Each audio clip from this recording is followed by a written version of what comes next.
រៀបរដ្ឋាភិបាលសម្ដេចតេជោហេតុអីបានជាគាត់ទៅជួបកម្មករកម្មការនេះ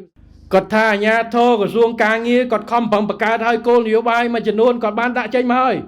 គាត់ចោះទៅត្រួតពិនិត្យទាល់ថាតើការអនុវត្តគោលនយោបាយនឹងដល់ដៃគាត់អត់ដល់ដៃកម្មករអត់គាត់ហៅក្មួយស្រីហៅកូនស្រីហៅចៅស្រីឡើងមកសួរផ្ទាល់ត្រឡប់ពុកចឹង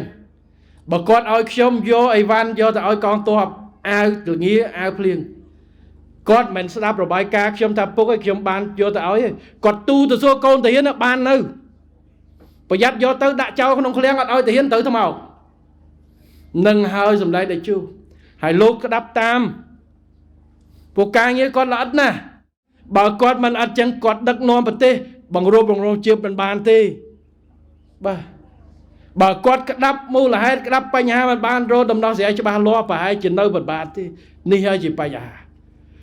នេះជាកិច្ចការដែលលោកចោះតាមដានគណៈបកប្រជាជនកម្ពុជាដូចគ្នាមានទាំងក្រុមការងារថ្នាក់ជាតិក្រុមការងារគណៈបកបន្ថែមទៅលើយន្តការខណ្ឌសង្កាត់ចុះហើយកែលោកគោលនយោបាយដាក់ទៅធ្វើអត់បានគ្រប់នៅចន្លោះប្រហោងយឺតយើងអាចជួយធ្វើក្រែងលោកប្រជាពលរដ្ឋដាក់ទៅគោលនយោបាយរបស់រដ្ឋថវិកាជាតិយើងដោះបានតែប៉ុណ្្នឹងប្រជាពលរដ្ឋនៅខ្វះទៀតយើងបានក្រុមការងារចោះជួយបំពេញបន្ថែមឲ្យដល់គោលដៅតែម្ដងលោកតាលោកយាយនឹងហើយដែលខ្ញុំនិយាយលោកតាលោកយាយសម្ដេចតេជោលោកតាលោកយាយឃើញប្រហែលជា20%ប្រចាំថ្ងៃរបស់គាត់ទេលោកមិនអត់ហត់ទេណាលោកតាលោកយាយជួបកម្មករ8ដល់10គោលដៅមកគោលដៅរាប់ម៉ឺននាក់8ដល់10ម៉ឺននាក់សួរគាត់អត់ហត់ទេពេលខ្លះបែកញើសហូចប៉ុន្តែកម្លាំងចិត្តព្រោះអីគាត់ចង់ស្វែងយល់កូនចៅគាត់បានផលអត់ខៃឡូដាក់គោលនយោបាយទៅរាយការណ៍ពីលើទៅតែល្អអនុវត្តដល់ពេលចោះសួរផ្ទាល់អត់ហើយគាត់ចង់ដឹងថាអង្កាលពីគាត់ចាប់ផ្ដើមដំបូងណារោងចក្រមានតែមួយក្តាប់ទេប្រាក់ខែតែ$40ទេអាភាគតិចទៅឥឡូវឡើងអាប៉អាម៉ា$200គាត់ចង់ដឹងថាកូនចៅគាត់ហៅមកសួរដល់ចោះតម្លៃថាបានប្រាក់ខែប្រមាណជីវភាពយ៉ាងម៉េចមិនសមមិញសួរបងអូនស្រីមួយម្នាក់គាត់ធ្វើការបាន430ប្តីគាត់បាន400ជាង2នាក់បាន900ជាងអញ្ចឹងជាមធ្យមហីព្រោះមានអ្នកខ្លះទៀបជាងនឹងអ្នកខ្លះរហូតដល់2-3000ទៅអញ្ចឹងបានគាត់គិតចេះសម្រាប់គាត់ទៅលោកតាលោកយាយហើយលោកតាលោកយាយក៏ដូចគ្នាលោកតាលោកយាយដូចឪពុកខ្ញុំអញ្ចឹង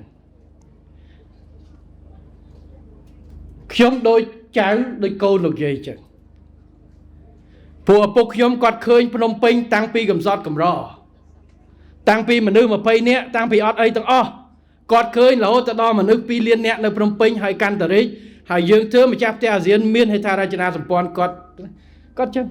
លោកតាលោកយាយខុសពីចៅកើតឆ្នាំ2000អត់ទាន់ឃើញ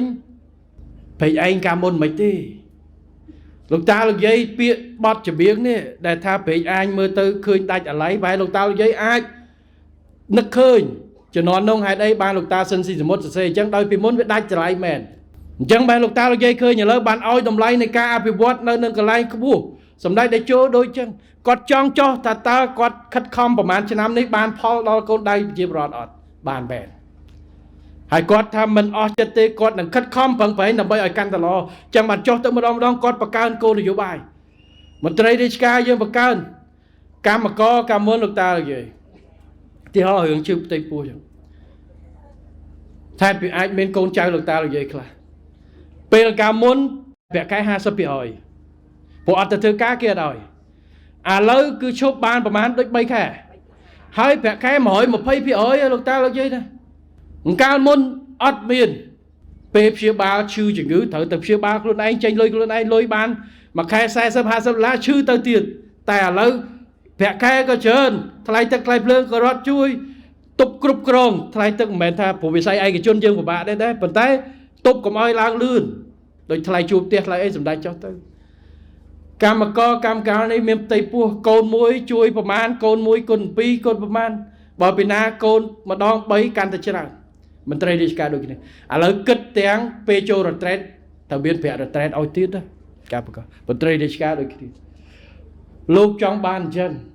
គាត់ចង់បានដឹងថាតើអ្វីដែលគាត់ធ្វើឲ្យប្រជាពលរដ្ឋបានដល់ដៃអត់អ្វីដែលគាត់ខំរលុយទិញអាវភ្លៀងអាវល្ងាតម្លាក់ទៅឲ្យកងទ័ពរាប់ម៉ឺននាក់ការពារទឹកដី បានដល់ដៃតបអត់ឬមួយក៏នៅត្រឹមតែឃ្លាំងនេះលោកតាលោកយាយអញ្ចឹងលោកតាលោកយាយហើយលោកតាលោកយាយអ្វីដែលលោកតាលោកយាយផ្ដល់ឲ្យការគ្រប់គ្រងនេះខ្ញុំសូមអរគុណតែខ្ញុំបញ្ជាក់លោកវិញថាជឿទុកចិត្តទៅលើសម្ដេចអត់ខុសទេព្រោះមិនអ្នកដឹកនាំដែលគិតពីប្រជាពលរដ្ឋគ្រប់ពេលវេលាទាំងអស់នេះជាការពិតអញ្ចឹងលោកតាលោកយាយសូមជឿសម្ដេចបន្តទៅទៀតហើយបន្តគ្រប់គ្រងសម្ដេចផ្ដល់ឱកាសជូនគាត់